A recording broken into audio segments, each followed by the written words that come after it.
এখন একবার ভেবে দেখুন, আল্লাহ আমাদের জন্য কত কিছু করেন প্রতিদিন, আর আমরা কত অল্প ধন্যবাদ দেই তাকে, আমরা কত সামান্য কৃতজ্ঞতা দেখাই।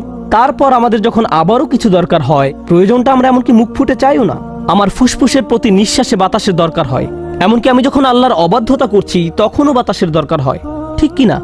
আমি আল্লাহকে ভুলে যাওয়া সত্ত্বেও তিনি আমাকে ভুলে যান না। তিনি আমার প্রয়োজন পূরণ করেন।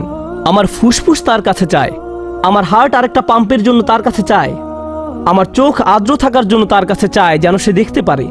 এমনকি যখন আমি চাওয়ার প্রয়োজন বোধ করি না, তখনও তিনি আমাকে দিয়ে যাচ্ছেন। আল্লাহর এত সব অনুগ্রহের শুকরিয়া আদায় করা আমার পক্ষে কখনোই সম্ভব নয়। চলুন এখন আমরা শাকুর নামের অর্থ বোঝার চেষ্টা করি। আল্লাহর প্রতি কৃতজ্ঞতা প্রকাশে আপনি সামান্য যা কিছুই করেন, কারণ আমরা যাই করি না কেন তা সব সময় সামান্যই হবে। আল্লাহ বলছেন তিনি আপনার এই সামান্য চেষ্টাকে দারুণ কদর করেন। ইয়া রব, আপনি আমাদের জন্য সবকিছু করেন। যেমন আপনাদের একটা উদাহরণ দিচ্ছি, আপনার প্রতিটি পয়সা, প্রতিটি র্যান্ড, একজন আমেরিকানের প্রতিটি ডলার, একজন পাকিস্তানের প্রতিটি রুপি, ব্যাংকে আপনার যত টাকা আছে, আপনার পকেটে যত টাকা আছে, ডেবিট কার্ড, ক্রেডিট কার্ড, যাই থাকুক না কেন, এর সবকিছু এসেছে আল্লাহর কাছ থেকে। তিনি আপনাকে প্রতিটি পয়সা দান করেছেন, আর আপনি তার থেকে খুবই সামান্য একটা পার্সেন্টেজ দান করলেন। কেউ আপনার দরজায় এসে করাঘাত করলো, আপনি তাকে সামান্য কিছু দান করলেন, কিন্তু আল্লাহ আপনাকে যা দিয়েছেন তার প্রায় সবটাই এখন আপনার কাছে রয়ে গেছে। আর আল্লাহ ভালো করেই জানেন যে আপনি অধিকাংশই নিজের কাছে রেখে দিয়েছেন। এখন আল্লাহ বলছেন আমি তোমার এই সামান্য দানের মহা গুণগ্রাহী। সুবহানাল্লাহ, সুবহানাল্লাহ। প্রথমত এই টাকাটা তো আমার ছিল না, এই টাকাটা তো আল্লাহরই, এটা তো আমার ছিল না। আল্লাহ আমাকে দিয়েছেন এত পরিমাণ, আর আমি দান করেছি এতটুকু পরিমাণ। কিন্তু আল্লাহ এই অল্প দানেরও দারুণ কদর করে থাকেন। তিনি আমার এই নগণ্য দানও স্বীকার করেন। আমাদের প্রতি আল্লাহর নাম আশ-শাকুরের অনুগ্রহ এটি, আশ-শাকুর নামের অনুগ্রহ এটি।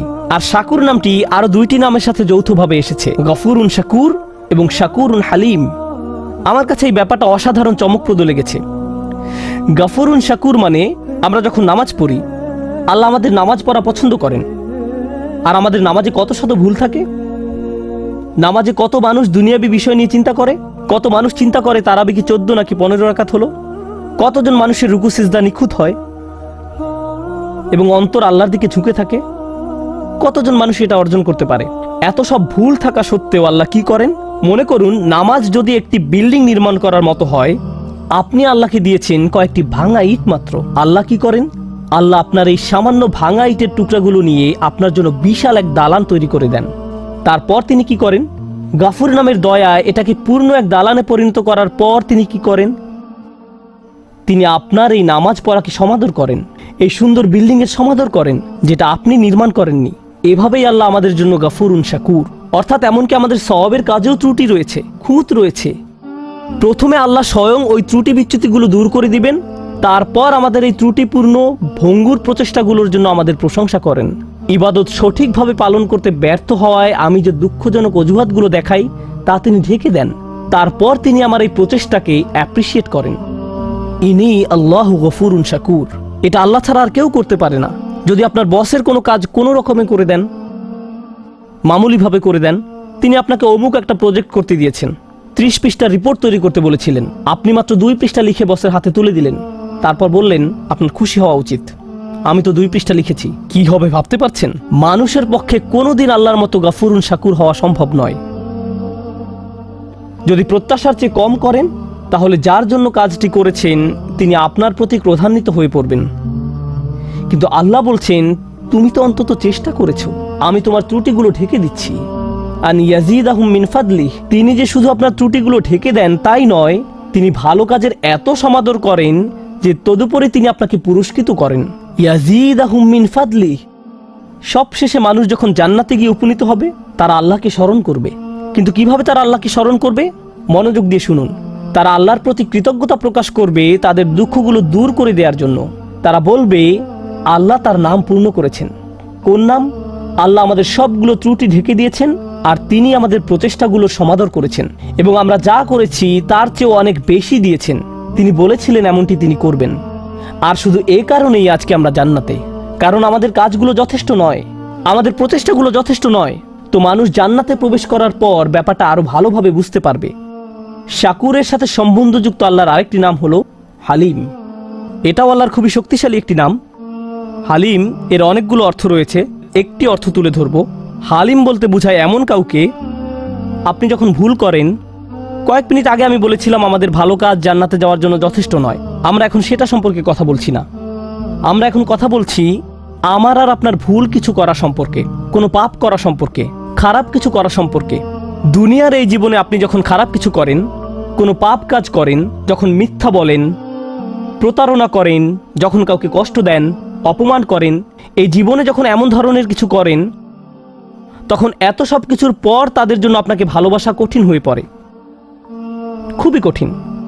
মা আপনাকে জড়িয়ে ধরতে চায়, কিন্তু আপনি যদি আপনার মাকে ধমক দিয়ে কথা বলেন, চিৎকার চেঁচামেচি করেন, কোনো কোনো মানুষ এমনকি মারধরও করে, আল্লাহ তাদেরকে ক্ষমা করুন এবং তাদেরকে তওবা করার সুযোগ দান করুন। যদি কোনো সন্তান এমন কিছু করে, তাহলে মায়ের জন্য কি কঠিন হয়ে পড়ে? জড়িয়ে ধরা এবং বলা যে আমি তারপরেও তোমাকে ভালোবাসি। সন্তানের এই অন্যায়ের কারণে মুখে হাসি ফোটানো কঠিন হয়ে পড়ে। তিনি সহ্য করবেন, অন্তরে ব্যথা পাবেন এবং সন্তানের জন্য ভালোবাসা তখন আর তার থাকবে না। হিলম শব্দের অর্থ হলো সেই ব্যক্তির জন্য আপনার ভালোবাসা এবং যত্ন আছে যে আপনার প্রতি অন্যায় আচরণ করেছে, তারপরেও আপনার হিলম রয়েছে, তারপরেও আপনার ভালোবাসা রয়েছে, যত্ন রয়েছে। এখন এটা নিয়ে চিন্তা করুন, আমরা সামান্য কিছু ভালো কাজ করি, যদিও তা পারফেক্ট হয় না, আগে এ সম্পর্কে বলেছি, কিন্তু আমরা অগণিত খারাপ কাজ করে যাই, ভুলে যাই, বলা উচিত হয়নি এমন কথা বলে ফেলি, তাকানো উচিত নয় এমন কিছুর দিকে তাকিয়ে ফেলি, এমন কাজ করি যা করা উচিত নয়, মানুষের বিরুদ্ধে অন্যায় করি, আল্লাহর বিরুদ্ধে অন্যায় করি। এমন কাজ করলে মানুষ কি করে? কেউ যদি জানে অমুক তার প্রতি অন্যায় করেছে, আপনি যদি জানেন অমুক ব্যক্তি আপনাকে অপমান করেছে, তখন সে যা কিছুই করুক না কেন তাতে কিছু আসে যায় না। আপনি তখন শুধু তার ব্যাপারে একটা জিনিসই মনে রাখেন, সেটা কি? ওই লোকটা আমাকে অপমান করেছে, আমি তার সাথে কথা বলতে চাই না। সে লোক হয়তো হজ করেছে, সে হয়তো দান খয়রাত করে, এতিমের দেখাশোনা করে, কোরআন মুখস্থ করে, সে হয়তো প্রতি রাতে তাহাজ্জুদ পড়ে, কিন্তু আপনি তার কোনো কিছুরই পরোয়া করেন না। সে আমাকে অপমান করেছে, আমি তাকে পছন্দ করি না, আমি তার সাথে কথাও বলতে চাই না, আমি জানি সে কেমন লোক। কেউ যদি আমাদের বিরুদ্ধে কোনো অন্যায় করে, আমরা মনে করি ওই লোক আর মানুষ না, সে তখন ওই একটা অপরাধে পরিণত হয়। সে ব্যক্তি মানে ওই অপরাধ, তাকে দেখলেই অপরাধটা চোখের সামনে ভেসে ওঠে। সে যা কিছু ভালো কাজ করেছে সব অদৃশ্য হয়ে যায়, এসবের আর কোনো অস্তিত্ব নেই। আল্লাহ আজ্জা জাল্লা নিজেকে শাকুরুন হালিম হিসেবে উপস্থাপন করার মাধ্যমে বলছেন, তিনি আমাদের ক্ষুদ্রতম ভালো কাজেরও সমাদর করেন। তিনি আমাদের ভয়ানক অন্যায় কাজের কারণে আমাদের ভালো কাজগুলো মুছে দেন না, তিনি ডিলিট করে দেন না। তিনি ভালো কাজগুলো স্বীকার করেন, মুছে দেন না, কিন্তু মানুষ এই কাজ করে। এজন্য তিনি শাকুর এবং হালিম।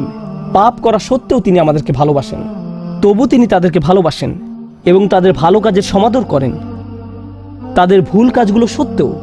ভাবতে পারেন, আয়েশা রাদিয়াল্লাহু তাআলা আনহা হলেন আমাদের মা। রাসূলুল্লাহ সাল্লাল্লাহু আলাইহি সাল্লামের সময়কালে কিছু মুসলিম রাদিয়াল্লাহু আনহুম তার সম্পর্কে এমন কিছু কথা বলে ফেলেন যা বলা উচিত ছিল না। তারা এই অন্যায় কাজে জড়িয়ে পড়ে। যখন তারা এসব বলা বলি করছিল, আবু বকর রাদিয়াল্লাহু তাআলা আনহু খুবই মনক্ষুণ্ণ হয়ে পড়েন। তিনি ছিলেন আয়েশার বাবা, তিনি আবার রাসূলুল্লাহ সাল্লাল্লাহু আলাইহি সাল্লামের খুব কাছের মানুষ ছিলেন। কেউ যদি আপনার মেয়ের বিরুদ্ধে কিছু বলে, তখন আপনার কেমন লাগবে? কিভাবে এমন কথা সহ্য করবেন? আর আল্লাহ আজ্জা ওয়া জাল্লা এমন মানুষদের বর্ণনা দিচ্ছেন যারা হযরত আয়েশা রাদিয়াল্লাহু তাআলা আনহা সম্পর্কে বাজে কথা বলেছিল। তোমার উচিত তাদেরকে ক্ষমা করে দেয়া। তাদের একজন মক্কা থেকে এসেছিলেন, এই ঘটনা মদিনায় ঘটে, কিন্তু তিনি কোথা থেকে এসেছিলেন? মক্কা। তিনি আবার বদর যুদ্ধে অংশগ্রহণ করেছিলেন। আল্লাহ হলেন হালিম। তিনি তাদের ভুলগুলোর আলোকে তাদের সম্পর্কে কথা বলার পরিবর্তে তাদের ভালো কাজগুলোর আলোকে তাদের সম্পর্কে কথা বলেন। আল্লাহ তাদের ভুল কাজের কারণে তাদের ভালো কাজগুলো নির্মূল করে দেননি। তিনি আবু বকর রাদিয়াল্লাহু তাআলা আনহুকে উৎসাহিত করেন এই বলে, আলা তুহিব্বুনা আইয়াগফিরাল্লাহু লাকুম, তোমরা কি কামনা করো না যে আল্লাহ তোমাদেরকে ক্ষমা করেন? তিনি তাকে ক্ষমা করে দেওয়ার জন্য উৎসাহ প্রদান করেন। সুবহানাল্লাহ। এটা হলো মানুষের জন্য আল্লাহর হিলম, মানুষের জন্য আল্লাহর হিলম।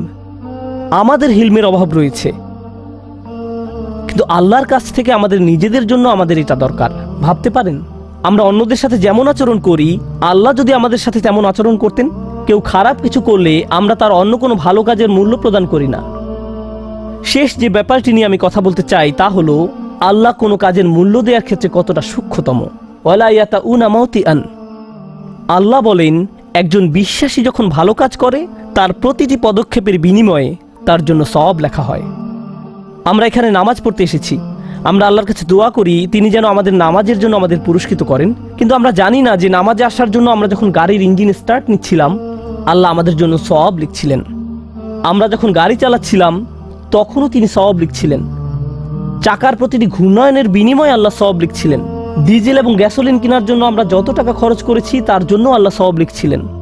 মসজিদে আসার সময় যখন উজু করার জন্য যাচ্ছিলাম প্রতিটি পদক্ষেপের জন্য আল্লাহ সওয়াব লিখছিলেন। কিয়ামতের দিন মানুষ শুধু মন্দ কাজ দেখে তাজ্জব হবে না, মানুষ অবাক হয়ে যাবে, ইয়া আল্লাহ, এই সামান্য ভালো কাজটাও আপনি আমার জন্য লিপিবদ্ধ করেছেন। এই হলেন আল্লাহ শাকুরুন হালিম। আল্লাহ আমাকে আপনাকে কি কি দেওয়ার জন্য প্রস্তুত আছেন, সুবহানাল্লাহ। শুধু এই ভাবনাই আমাদের অবাক করে দেয়। আল্লাহ আজ্জা ওয়া জাল্লা আমাদেরকে তার প্রতি কৃতজ্ঞ করে তুলুন, যেন আমরা তার প্রতি শুকরিয়া আদায় করতে পারি। আল্লাহ আমাদের কাছে সামান্য যা কিছু চেয়েছেন তা যেন দিতে পারি। তিনি আমাদের কাছ থেকে বেশি কিছু চান না, তিনি আমাদের নিকটে বেশি আশা করেন না। আমরা সামান্য একটু যদি তাকে প্রদান করি আল্লাহ তা বহু গুণে বৃদ্ধি করে দেন। দোয়া করি আল্লাহ যেন আমাদের সকল ভালো কাজের সওয়াব বহু গুণে বৃদ্ধি করে দেন এবং তার অনুগ্রহে আমাদেরকে তার জান্নাতে প্রবেশ করতে দেন। বারাকাল্লাহু লি ওয়া লাকুম। আসসালামু আলাইকুম ওয়া রাহমাতুল্লাহি ওয়া বারাকাতুহু।